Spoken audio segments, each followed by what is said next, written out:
Os desenhos dos anos 80 tinham um poder quase mágico. Bastava a abertura começar para a sala virar portal. Não precisava de streaming, algoritmo ou catálogo infinito. Era só ligar a TV, torcer para não pegar chiado e aceitar o que a programação entregasse. E entregava muita coisa boa. Entre manhãs da Globo, desenhos no SBT, reprises que pareciam eternas e brinquedos que viravam objeto de desejo na vitrine. Alguns clássicos ficaram guardados na memória de quem cresceu nessa época. Não era só animações, era rituais. Então prepare o copo de Nescau, sente perto da TV de tubo e venha relembrar 9 desenhos que ajudaram a formar o imaginário de uma geração inteira. Bora comigo acompanhar quais são esses desenhos. Vamos ver se você lembra deles. Vamos começar pela Caverna do Dragão. Poucos desenhos têm uma aura tão brasileira quanto Caverna do Dragão. A premissa era simples e perfeita. Um grupo de crianças entra em um brinquedo de parque de diversões e vai parar em um mundo de fantasia cheio de monstros, magia e ameaças que pareciam grandes demais para um desenho infantil. Tinha Uni, o Mestre dos Magos, Vingador e aquela sensação eterna de que o episódio final estava escondido em algum lugar da programação. Só que não. E talvez seja justamente isso que tenha transformado a Caverna do Dragão em uma lenda. Todo mundo queria ver aquelas crianças voltando para casa, só que nunca acontecia. A gente só ficava ali naquela expectativa. A TV nunca deixou a gente superar. E vamos com He-Man, os defensores do universo. He-Man era o tipo de desenho que não precisava explicar muito. Era o príncipe Adam, levantava a espada e chamava os poderes de Grayskull e virava o homem mais forte do universo. Simples, direto e absurdamente eficiente, que ficou marcado na nossa memória essa cena, ele levantando a espada e um grito simples. Então, na memória de quem viveu a época, Eternia parecia um lugar familiar. Castelo de Grayskull, Mentor, Tila, o Gorpo e, claro, o Esqueleto. Um vilão tão icônico que conseguia ser ameaçador e teatral ao mesmo tempo. E He-Man também tinha aquele detalhe muito anos 80. Todo episódio parecia vender um brinquedo e funcionava bem.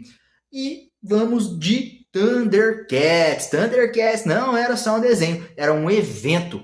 A abertura já chegava como se estivesse anunciando uma batalha épica.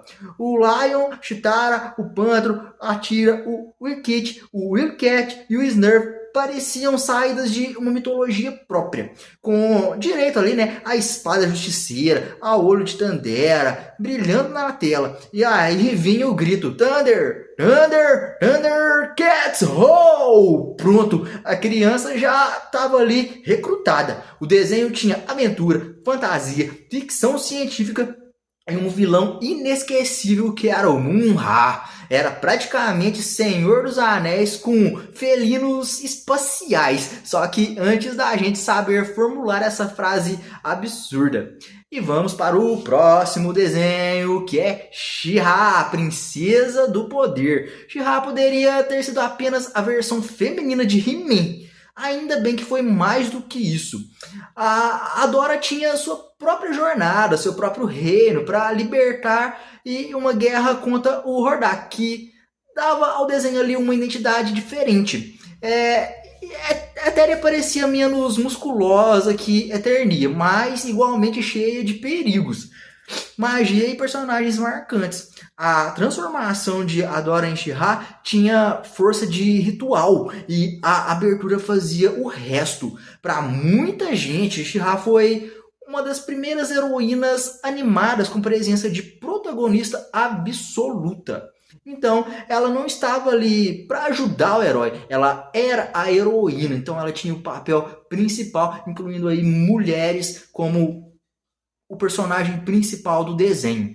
O DuckTales, os caçadores de aventuras. DuckTales pegou ali o universo Disney e colocou tudo em modo aventura. O tio Patinhas, o Guinho, Zezinho e Luizinho viviam caçando tesouros, enfrentando vilões e transformando cada episódio em uma expedição maluca. Era um Indiana Jones com penas. Dinheiro e uma música de abertura que até hoje mora sem pagar aluguel na cabeça de muita gente. O charme estava ali no seu ritmo. Um episódio podia ter múmia, cidade perdida, avião, submarino e algum plano para roubar a fortuna dos patinhas. Tudo isso antes do intervalo.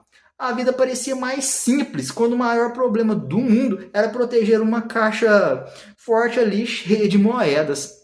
E gente, então bora para o próximo, que é o Cavalo de Fogo. Cavalo de Fogo é um fenômeno curioso, ele teve poucos episódios, mas passou tanto na TV aberta que muita gente juraria que a série tinha umas 8 temporadas. 3 especiais e um filme perdido. A história da princesa Sarah e do cavalo mágico, Whitfire, tinha um clima ali de conto de fadas estranho com fantasia, perigo, mundo paralelo e uma abertura que bate direto na memória afetiva. Era delicado, dramático e meio hipnótico. O tipo de desenho que talvez a criança não entendesse completamente, mas sentia que tinha ali algo diferente, entendeu? Algo mais importante acontecendo. Agora eu vou falar para vocês de O Caça-Fantasmas. Os Caça-Fantasmas tinham tudo para conquistar a TV. Monstros, humor, tecnologia esquisita e uma geleia roubando a cena sempre que aparecia. A animação pegava ali a ideia dos filmes e transformava em aventura semanal, com Peter, o Ray, o Egon e o Winston, enfrentando criaturas sobrenaturais como se aquilo fosse um trabalho comum de terça-feira. E o mais legal era o tom. Não chegava a ser terror de verdade, mas tinha aquele gostinho de susto seguro. O suficiente para a criança achar que estava assistindo algo perigoso sem precisar dormir com a luz acesa. E na dúvida, era só chamar o Geleia. E vamos para eles, os Smurfs. Quem lembra aí dos Smurfs? Eles eram fofos, coloridos, repetitivos do melhor jeito possível. Tinha uma vila escondida, cogumelos, personagens definidos por traços muito claros e o Gargamel tentando capturar todo mundo com uma insistência que beirava o profissionalismo. O desenho funcionava porque era simples de entender e fácil de amar. Cada Smurf parecia ter nascido para virar brinquedo, álbum, lancheira ou apelido de sala de aula. E o visual azul ajudava muito, né? Bastava bater o olho para saber exatamente de que universo aquilo vinha. Obviamente, viu o azulzinho ali, os bichinhos azulzinhos e Smurfs. Não tem como errar. O Gargamel nunca venceu de verdade, só que trabalhou mais que muito CLT de desenho animado, hein? E vamos para os fofinhos, os ursinhos carinhosos. Os ursinhos carinhosos eram praticamente uma ofensiva emocional ali. Uma ofensiva emocional que a cada personagem tinha um símbolo na barriga, uma personalidade fácil de lembrar e uma missão clara. Era espalhar carinho, amizade, sentimentos bons em um mundo que aparentemente precisava muito de terapia coletiva. Hoje precisa mais do que nunca, certo? E o desenho podia ser fofo até o limite, mas era o ponto. Na TV fixa, abertura dublada, reprise inesperada, brinquedo caro demais e aquela sensação de que todo mundo na escola tinha visto o mesmo episódio. Caverna do Dragão deixou mistério. O He-Man deixou uma frase de efeito. Os Thundercats deixou um grito de guerra. O Cavalo de Fogo deixou uma música presa na memória.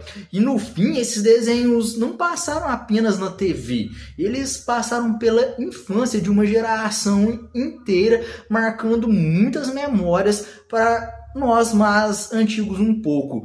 Então, quem se lembra aí de algum desses desenhos? Quem assistiu algum ou quem sabe todos esses desenhos?